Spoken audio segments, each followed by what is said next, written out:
Hai, apa kabar? Nama saya Nico Omerion Khere, VP Research and Analysis di PT Valburi Asia Futures. Hari ini saya ingin menyampaikan laporan research terbaru kami mengenai silver is still very cheap. Pada hari ini saya ingin membahas silver. Kenapa demikian? Karena silver pada saat ini berada di level yang sangat-sangat menarik untuk berinvestasi gitu. Nah, Anda juga bisa melihat di slide pertama ini, judulnya adalah Silver is still very cheap, ya, sangat-sangat murah. Dan sekarang saya bisa mengerti, mungkin banyak sekali pelaku pasar itu agak ketar-ketir, agak takut sekali gitu untuk masuk ke pasar perak. Kenapa demikian? Karena memang penurunannya luar biasa ya belakangan ini. Kalau misalnya melihat di slide ini, dalam 3 minggu belakangan ini, silver sudah turun sekitar 13%. Dan kita melihat di sini juga hampir tidak ada hari di mana silver itu naik. Ya, cuman kita melihat dua batang yang hijau di sini saja, di tengahnya satu. Dan kemarin terakhirnya juga dia mulai sedikit balik ya. Dan pagi ini di mana video dibuat juga kita melihat ada rebound yang berlanjut ya. Nah, kalau kita melihat demand-nya atau permintaan untuk silver jewelry, perhiasan yang terbuat dari perak itu belakangan ini juga sangat-sangat bagus ya. Bahkan kalau kita memantau India yang notabene merupakan negara di mana permintaannya akan logam mulia selalu tinggi, kita tahu itu baik itu emas maupun perak itu selalu banyak sekali diminta ya. Nah, kita melihat sejak 2012 permintaannya melonjak naik 3 kali lipat. Bahkan kalau kita misalnya mulai perhitungannya dari tahun 2006 sampai kemarin 2015, permintaannya sudah naik 600% dalam 10 tahun. Jadi luar biasa permintaannya di India. Jadi tidak hanya emas yang banyak diminta oleh orang India, tetapi juga silver jewelry banyak sekali dibeli oleh mereka ya. Nah, lalu kalau sekarang kita melihat belakangan ini, seperti kita tahu, di India agak sulit untuk membeli emas. Kenapa demikian? Karena pemerintah punya kebijakan di mana mereka mengenakan bea cukai terhadap impor emas. Nah, itu pada awalnya diperlakukan karena mereka itu ingin menekan trade deficit perdagangan di negaranya. Karena kalau Anda misalnya impor banyak sekali emasnya, tentunya itu devisa Anda akan lari keluar ya. So, itu satunya. Dan sekarang juga belakangan ini kita tahu kurang peredaran cash. Kalau kita misalnya melihat situasi di India belakangan ini, banyak sekali ATM itu kosong. Jadi orang memang tidak punya begitu banyak cash. Nah, kalau kita membandingkan misalnya harga perak dibandingkan harga emas, tentunya harga perak itu jauh lebih rendah. So, sebagian dari orang yang tadinya beli emas, mereka pindah ke peraknya. Jadi dua alasan ini menyebabkan pasar perak itu sangat-sangat melonjak ya di India. Nah, kalau sekarang kita misalnya berasumsi bahwa 10% dari orang yang tadinya mau membeli emas, mereka switching ke silver, apa yang terjadi? Luar biasa. Ternyata kalau misalnya 10% saja dari orang India switching ke silver, itu akan menyebabkan global silver demand naik 65%. Jadi permintaan akan silver di dunia itu akan naik dengan sendiri sebesar 65%. Hanya kalau misalnya 10% dari orang India switching ke silver. So, Anda bisa melihat potensinya dari pasar perak di dunia ini. Kalau misalnya orang India memutuskan untuk switching ya. Dan saya pikir ke depannya pasti akan terjadi, mau tidak mau. Karena selain dua alasan yang tadi saya berikan, pada akhirnya kalau misalnya harga emas itu melonjak naik seperti saya perkirakan 5 tahun ke depannya, harga emas itu mungkin tidak akan terjangkau untuk kebanyakan orang. Jadi banyak di antara mereka itu otomatis akan berpindah ke perak ya, karena lebih terjangkau untuk mereka. Nah, sekarang kita melihat produsen perak yang paling besar di dunia, yaitu The Cannington Mine atau tambang Cannington. Nah, ini ada sesuatu yang menarik di mana dari first half 2016 ke first half 2017, produksinya turun 27%. Itu luar biasa itu ya. Dari satu tahun ke tahun yang lain, produksinya turun 27%. Dan ini tambang perak sekali lagi yang paling besar di dunia. Bayangkan apalagi dengan yang lainnya gitu. Nah, kenapa bisa terjadi? Kenapa produksi bisa turun 27%? Nah, alasannya sangat jelas kalau kita melihat chart ini, di mana average ore grade atau yield atau dengan bahasa Indonesia penghasilan dari setiap ton yang diolah oleh perusahaan ini itu turun secara terus-menerus. Kita melihat pada tahun 2000 setiap ton itu menghasilkan 636 gram ya peraknya. Namun kita melihat sekarang 2016 itu turun sampai 255 gram. Dan data yang terakhir yang saya dapat adalah bahwa pada paruh pertama tahun ini turun lebih lanjut lagi dan benar-benar anjlok boleh dikatakan ke 198 gram per ton pada paruh pertama tahun ini. Jadi dengan kata lain boleh dikatakan bahwa dari tahun 2000 sampai paruh pertama tahun ini tahun 2017 itu sudah turun 3 kali lipat. Jadi perusahaan dengan demikian harus mengolah biji lebih banyak untuk memperoleh lebih sedikit peraknya. Maka ya pasti mau tidak mau produksinya akan turun. Kita melihat juga di sini, ini adalah produksinya, total produksi dari perusahaan ini. Memang dari tahun ke tahun kita melihat turun karena yield-nya atau ore grade atau jumlah perak yang didapatkan per ton itu memang turun secara terus-menerus. Nah, ini juga tercermin di chart ini di mana kita melihat 7 tambang perak yang terbesar di dunia.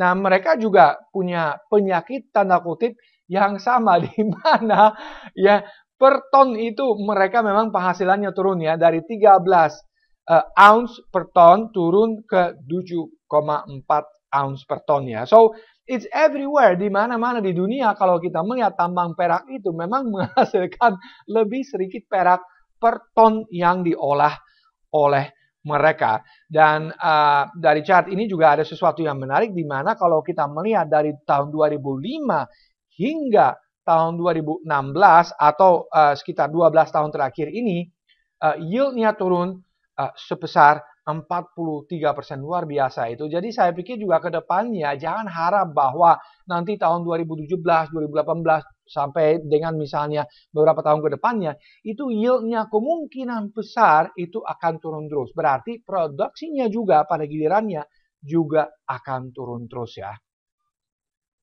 Nah, Peru juga adalah negara yang menarik untuk dicermati. Kenapa demikian? Karena Peru merupakan produsen perak terbesar kedua di dunia ya setelah Meksiko, dan Peru juga merupakan negara yang mempunyai cadangan perak terbesar di dunia. So, Meksiko memang produsen terbesar pada saat ini, namun Peru mempunyai cadangan perak terbesar di dunia. So, lebih baik kita memperhatikan apa yang terjadi di Peru daripada di Meksiko menurut saya. Karena Meksiko kita sudah pernah melihat juga di video komentar sebelumnya bahwa produksi memang turun juga pada saat ini ya. Nah, Peru juga hal yang sama, di mana dari Februari 2016 hingga Februari 2017 produksi perak itu turun sebesar 12%. So, di samping tambang-tambang perak yang terbesar di dunia, kita melihat juga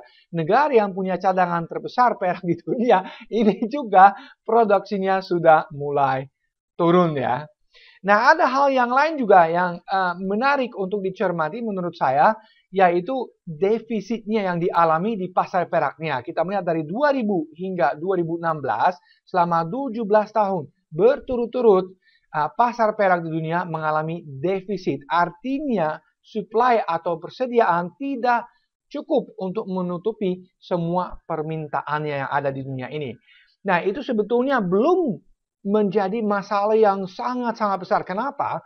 Karena sebelumnya dari tahun 1975 sampai 1999 ada kelebihan pasokan. Kita melihat di pasar perak dunia ya yang sebesar 2.101,6 juta ounces.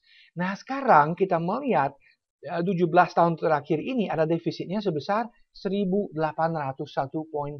juta ounces. Jadi hampir habis boleh dikatakan cadangan sebelumnya. Dan kalau kita melihat perhitungannya, dalam 2 tahun ke depannya hingga akhir tahun 2018, cadangan sebelumnya atau kelebihan pasokannya ini akan habis seluruhnya. So, pasar akan mulai mendiskonto kejadian ini, di mana mereka akan melihat, wah kalau misalnya pasar perak ini mengalami defisit secara terus-menerus, nah pasokannya yang sebelumnya ini akan habis, dari mana?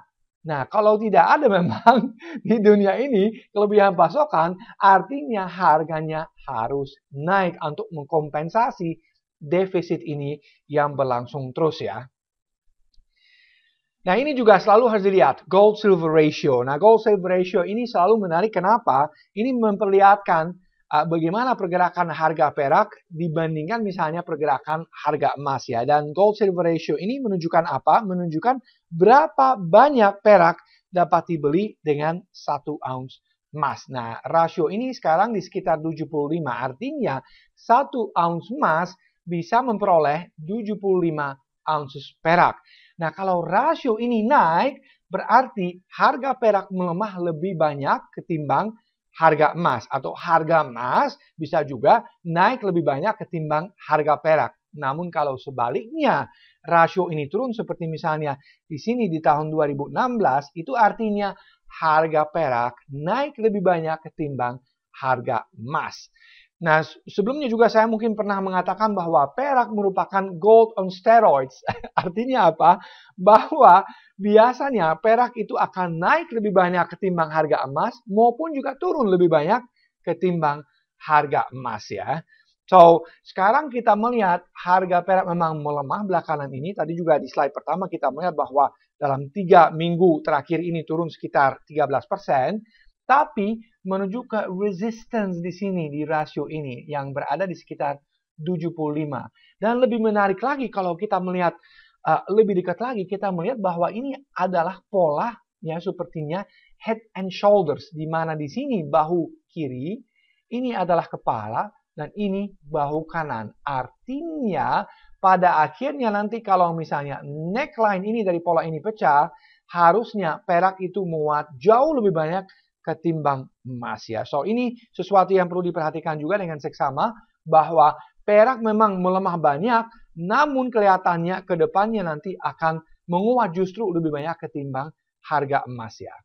Nah, kalau teknikalnya bagaimana? Ini luar biasa cantiknya kalau saya boleh katakan chartnya ini. Di mana wave structure-nya dari Elliott wave pattern jelas sekali terpampang ya. Kita melihat di sini. Wave 1 naik dari 13.60 sampai 21.10 itu terjadi dari akhir 2015 sampai pertengahan tahun 2016. Lalu dia turun, ada koreksinya dalam wave 2 sampai akhir tahun yang lalu sampai 15.59. Lalu sekarang kalau misalnya wave 1 dan wave 2 selesai, artinya kita berada di wave 3. Dan kita tahu bersama wave 3 selalu adalah wave yang paling besar. So, ini sesuatu yang boleh diharapkan di pasar perak bahwa perak akan naik luar biasa banyaknya. Namun, di wave 3 juga tentunya akan ada wave 1, 2, 3, 4, dan 5. Dan sekarang di wave 3 ini, kemungkinan besar telah selesai wave 1 naik, lalu wave 2 turun itu biasanya bentuknya A, B, C. Jadi kita melihat di sini A, B, dan C. Dan wave C ini berhenti pas sekali di uptrend line di sini yang merupakan support ya. Jadi luar biasa cantiknya menurut saya. Wave-nya jelas sekali terpampang maupun support trend line juga masih bertahan sampai saat ini. Namun ada satu catatan dari saya adalah bahwa di sini wave 2 tidak boleh dipecahkan ke bawah. Jadi kalau misalnya wave C ini memecahkan level terendahnya dari wave 2 ini, berarti kita harus hitung ulang semuanya dan ini memang tidak berlaku. Namun saya melihat pada saat yang kita bicara, harga perak dipertahankan di 16.42, jadi kelihatannya masih relatif aman ya. Jadi kalau kita misalnya nanti ke depannya membentuk wave 3 di sini, ini pasti akan memecahkan level tertinggi sebelumnya dari wave 1 ya di 21.30. Nah, sekarang mungkin Anda tanya, ya kok oke kalau misalnya pecah level ini targetnya berapa? Nah, di chart berikutnya terpampang dengan jelas sekali bahwa ini adalah pola cup and handle atau dalam bahasa Indonesia cangkir dan genggamnya ya. Dan kalau misalnya kita memecahkan nanti ke depannya dalam wave 3 ini level sekitar 21,5, targetnya dari cup and handle ini adalah sekitar 30. Jadi dari level sekarang 16.42 itu hampir 100%. Jadi makanya saya bilang tadi juga di judulnya, silver is still very cheap, sangat murah, dan targetnya ke depan juga beberapa bulan, boleh dikatakan ke depannya, itu hampir 100%. Jadi luar biasa, ini benar-benar aset yang paling murah menurut saya dan paling menjanjikan setidaknya 6 hingga 12 bulan ke depannya ya. Nah, jika Anda dapat sesuatu dari video ini, please like it and share it with your friends, family, and colleagues. Jadi untuk merangkum kembali, kita melihat tadi di slide-nya bahwa baik fundamental maupun teknikal menunjukkan bahwa perak adalah di level yang sangat luar biasa menariknya ya. Bahwa secara Elliott Wave pun kita melihat bahwa kita baru menyelesaikan wave 1 naik, wave 2 turun, dan dalam wave 3 seperti tadi juga saya sampaikan ada 5 wave. Nah, di saat sekarang kita baru menyelesaikan wave 1 dan wave 2 dari 3, berarti kita akan masuk ke wave 3 dari wave 3 yang selalu merupakan wave yang paling menarik dan paling besar. So, oleh karena itu juga saya menyimpulkan kalau misalnya sekarang tidak berani untuk masuk ke pasar perak, saya tidak tahu kapan lagi ya, karena ini memang momentum yang sungguh luar biasa menariknya gitu. Perhatikan tadi juga saya sampaikan, kalau misalnya sebaliknya level terendah dari wave 2 pecah di sekitar 15.59, nah itu akan merubah semuanya. Jadi stop loss-nya memang harus di bawah level tersebutnya ya. Sekian dari saya untuk saat ini. Sampai jumpa di video komentar berikutnya.